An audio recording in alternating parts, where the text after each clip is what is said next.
Isang piratang aso.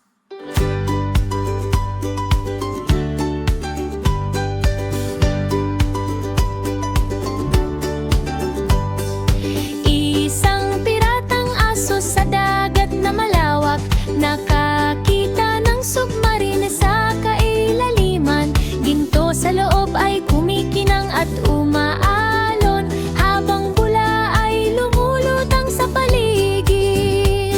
Tumahol siya ng plano sa lihim na paraan, at sumisid pababa ng walang pag-aalinlangan. Kuminang ang kayamanan sa tubig na kulay abo, habang isda ay nakatingin sa kakaibang kwento. Ang sombrerong kapitan ay umidayog sa hangin, habang aso ay lumayag, dala ang yaman. Sumigaw ang dagat ng hey hey hey sa dilim.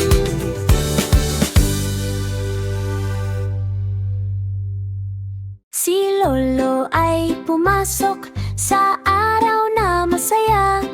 May funky music na sumasabay sa saya. Dumating ang gorilya na handang sumayaw sa gubat na puno ng ilaw at sigaw.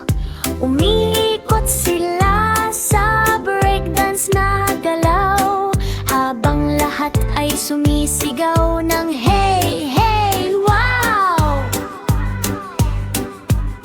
Si Lolo ay dumulas sa sahig ng mabilis, parang sayaw ng beats na sobrang bilis. Pumalakpak ang gorilya sa saya ng laban, ngunit si Lolo ang nagwagi sa dulo ng labanan. Nayanig ang gobat sa buong kapaligid.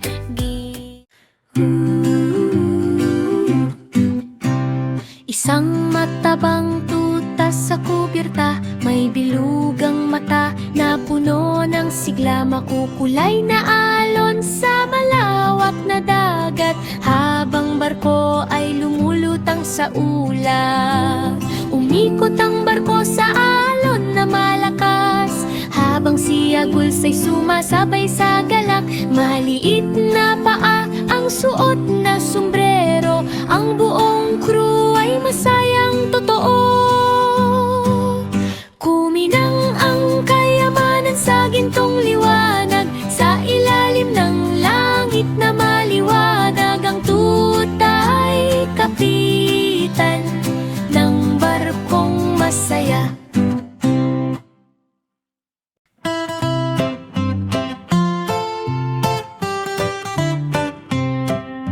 Ang hamster ay pumasok sa kahon na karton, may mga gear at gulong na umiikot. Pinapaikot niya ang mga bahagi na parang orasan, habang naglakbay sa panahon ng mabilis. Lumagpas siya sa hinaharap at nakaraan, habang mundo ay umiikot sa kakaibang daan. Suot niya ay maliit na suit at medyas, habang oras ay nabaluktot sa paligid. Ligtas siyang bumalik sa tabi ng pantalan, at inayos muli ang mga sirang bahagi. Isang time machine mula sa kahon ng sapatos.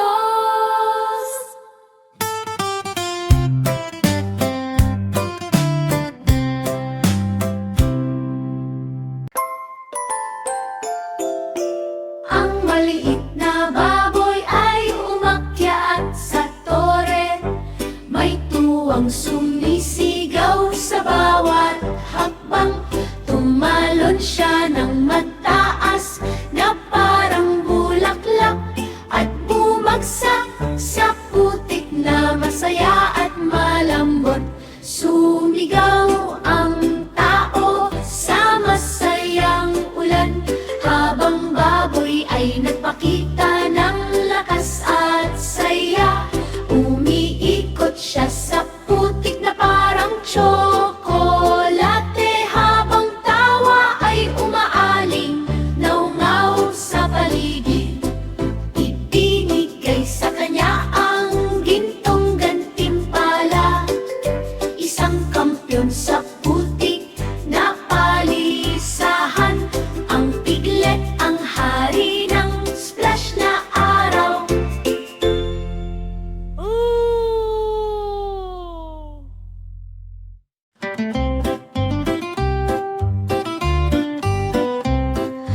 batang unicorn, sanayon na maliwanag, may bilugang pisngi at mata na kislap.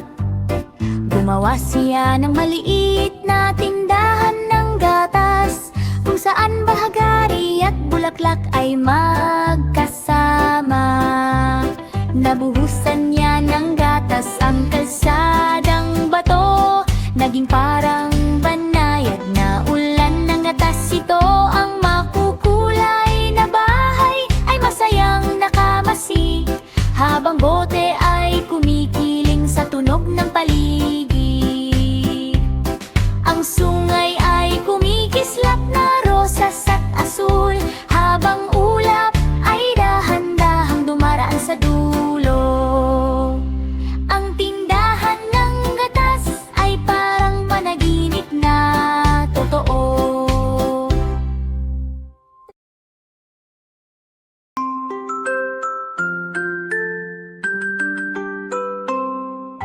Isang kuneho na abogado na matalino't matalas, sa makulay na korte ng nayon na malawak. May bilugang pisngi at seryosong mukha, habang hustisya ay gumagalaw sa tamang landas.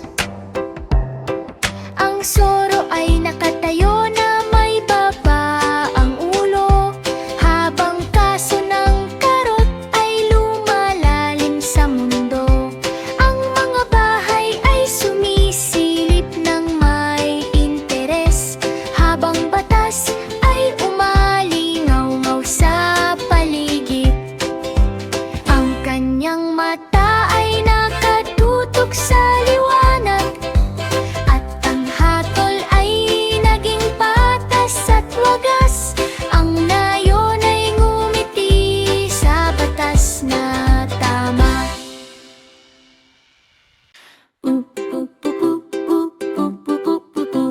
Isang batang elepante na malaki, ngunit mabae, may trung na sumasayaw sa bawat galaw.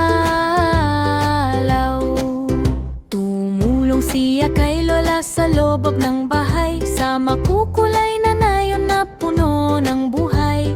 Nag-ingay ang pinggan sa bola ng sabon, habang tubig ay kumikinang na parang alon. Ang mga bahay ay kumikislap sa ginto, habang sabay silang nagtatawanan sa loob.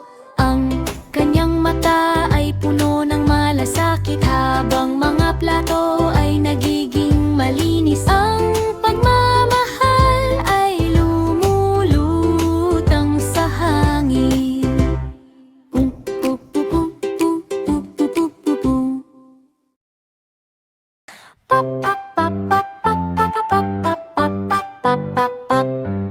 Isang asno ang naglakad sa crime scene na lugar, may hawak na magnifying glass sa kanyang kamay. Mga bakas ng paa sa alikabok at kulay abo, sa makukulay na bukirin na malayo sa mundo. Ang kanyang mata ay nakatutok at seryoso, habang mga clue ay nakakalat sa dayami at damo.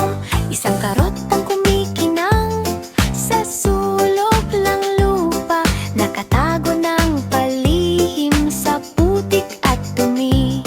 Natapos ang kaso ng walang pag-ag-alinlangan, sa parehong araw ay nalutas ang misteryo. Dumating ang hustisya sa paraan ng asno.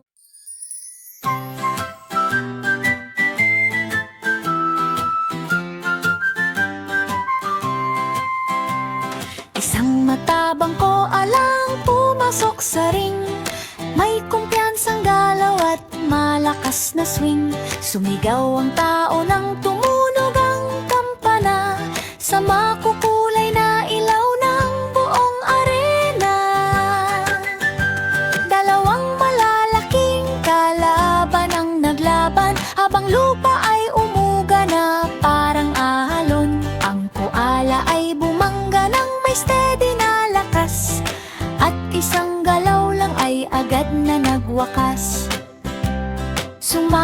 niyang sigawan sa buong paligid, habang gintong medalya ay kuminang sa dibdib.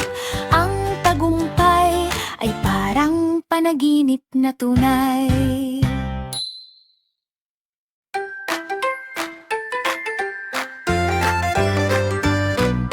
Isang maliit na tupa na may malambot na balahibo, nakasuot ng jacket na parang leader ng mundo. Mga makina ng motor ay umuunggal sa daan, sa makukulay na kalsada. Araw at gabi, ang kanyang mata ay puno ng tapang at sigla, habang mga motor ay nakaayos sa linya. Dito tayo, ang kanyang utos na malakas, habang usok at ang apoy ay sumasabay sa galaw. Sumunod hanggang sa bawat kanyang utos, habang kalsada ay naging ligaw na palabas. Ang tupa, ang boss ng walang pagdududa.